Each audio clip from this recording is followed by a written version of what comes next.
Labvakar, dārgie draugi! Sākam kārtējo pārskatu par karu Ukrainā. Notikumu pagājušā dienā nebija daudz.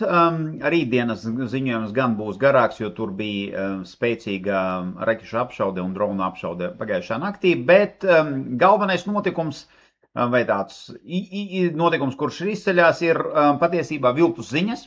Un viltus ziņas ir saistītas ar šo te video, kur tad mēs redzam Druškivkas zīmi, un turpat pie Druškivkas zīmes mēs redzam mierīgi pastaigājušos Krievijas armijas karavīrus. Spoiler alert, nav Krievijas armija aizgājusi līdz Druškivkai, kā apgalvoja ļoti daudzi krievu portāli, bet, stāstam tad visu pēc kārtas, sākam ar apšaudēm. Šoreiz maz informācijas par to, ko tad apšaudīja Krievija. Pamatā tās bija ostas pie Odesa, Južnī un Černomorsk. Turpat ir atzīmēta liela naftas izplūde, kas nozīmē, ka tie uzbrukumi, Krievijas uzbrukumi kuģiem tomēr ir rezultatīvi, un tagad mēs redzam, ka tur ir arī piesārņojums, potenciāls apdraudēti visas Odesas pludmales. Tad no Ukraiņu apšaudēm svarīgākā un lielākā laikam ir Rjazaņā, kur tad kārtējo reizi trāpīts pa noliktavām atkal Wildberries ir uzbrukuma mērķis, un turpat Rjazaņā tiek ziņots par naftas bāzes apšaudi, bet ja mēs paskatāmies degšanas satelītu uzņēmumus, tad naftas bāze mums ir šeit. Pamata tas izvietojums, tad degšana notiek šeit. Tā kā, paskatīsimies, lai arī video pameklēsim no šīta rajona, lai varētu apgalvot, kas tad šeit patiesībā ir noticis un vai tie bojājumi šitās naftas bāzē ir nodarīti. Otrs interesants trāpījums ir šeit pie Kastaņķinovkas, un ar ko tas ir interesants, pirmkārt tas ir rezultatīvs. Tātad S-300 kompleks ir iznīcināts, bet tas nav parastais S-300 kompleks, tas ir S-300V. Un kāpēc tas ir neparasti? Tāpēc, ka šis te kompleks pamatā tiek izmantots pretinieka balistisko raķešu pārtveršanai. Un tam ir jāatrodās tā būtiski tālāk no frontes līnijas, nevis tepat pie Kastaņķinovkas, kur tad vēl joprojām kuras apkārtnē mums notiek kaujas. Bet, jebkurā gadījumā ir apstiprināts rezultatīvais trāpījums un pretgaisa aizsardzības sistēmas Krievijas armija ir iznīcināta. Ir arī bēdīga ziņa, gaisa spēki Ukrainas paziņoja, ka ir zaudēta F-16 lidmašīna. Iemesli pagaidām netiek nosaukti, tiek ziņots par izmeklēšanām un tā tālāk, bet paši Ukraiņi ir apstiprinājuši F-16 zaudēšanu, tāpēc šeit, diemžēl šaubīties par to nav iemeslu. Maz izmaiņu frontes līnijā Zaparīžie atjaunojās Krievu uzbrukumi Stepnegirskai, turpinās apšaudes Ariehava un Preobraženkā. Pārējās vietās, turpinās kaujas šitajā centrālajā daļā, kur tad Krievi mēģina ieņemt. Saka viņi, ka ieņēma Kopaņi, bet nav apstiprinājumi, tad mēģina aplenkt Daļinku un Rivne. Citu izmaiņu šajā te frontes sektorā nav.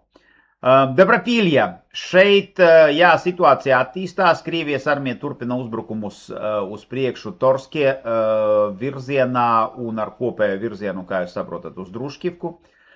Otrajā galā, te gan jāsaka tā, iezīmē pelēko zonu, un tā tas laikam arī ir, jo ziņojumi ir tik šausmīgi pretrunīgi, ka ticēt nekam, kas tiek ziņots no šīs te zonas nevar.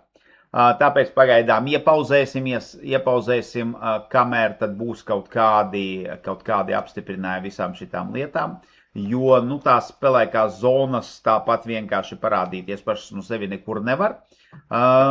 Visam tam vajadzētu dabūt apstiprinājumu, tāpēc pagaidām Debrapilja virziens, šeit Krievijas armija uzbruk, bet kādi ir šī uzbrukuma rezultāti, pagaidām nesteigsimies darīt secinājumus.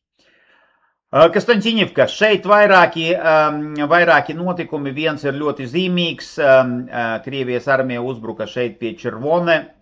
Stāstīju jau, ka spiediens te jau saglabājas vairākas dienas.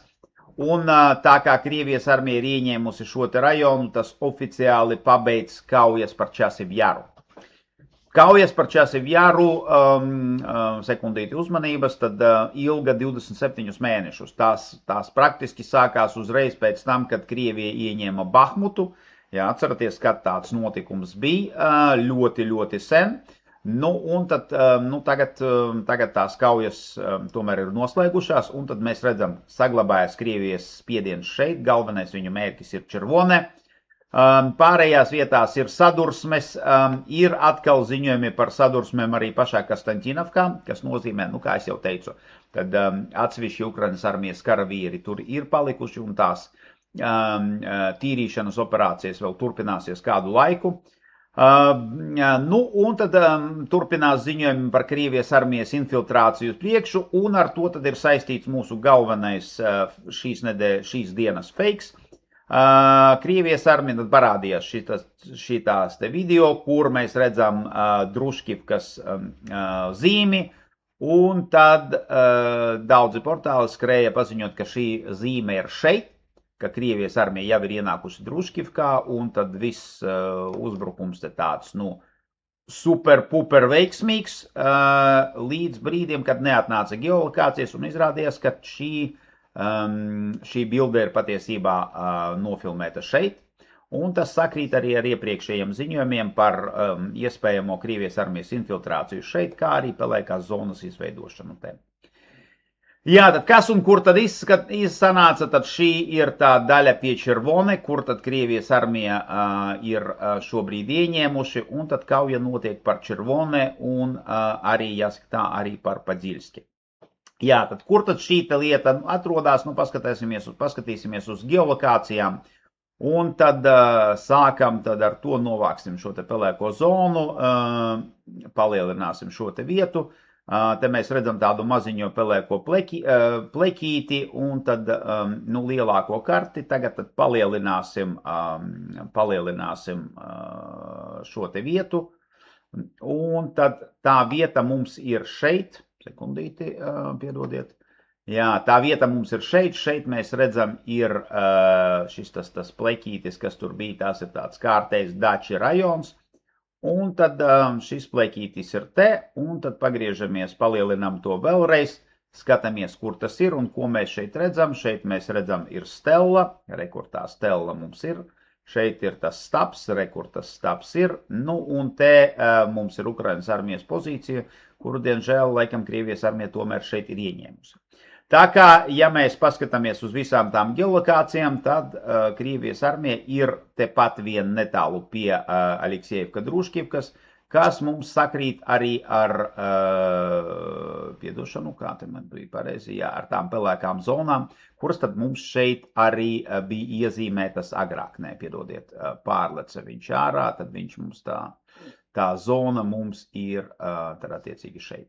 Tā kā nav nekāda Druškivka ieņemta, bet tas apstiprina to, ka tomēr Krievijas armija virzās uz priekšu, un tad, tūlīt, šīs ir pagaidām laikam tomēr diversijas grupas, kuras virzās uz priekšu, bet tā infiltrācija Krievijas armija gan Osikava, gan Aleksejevka Druškivkā, tas ir fakts.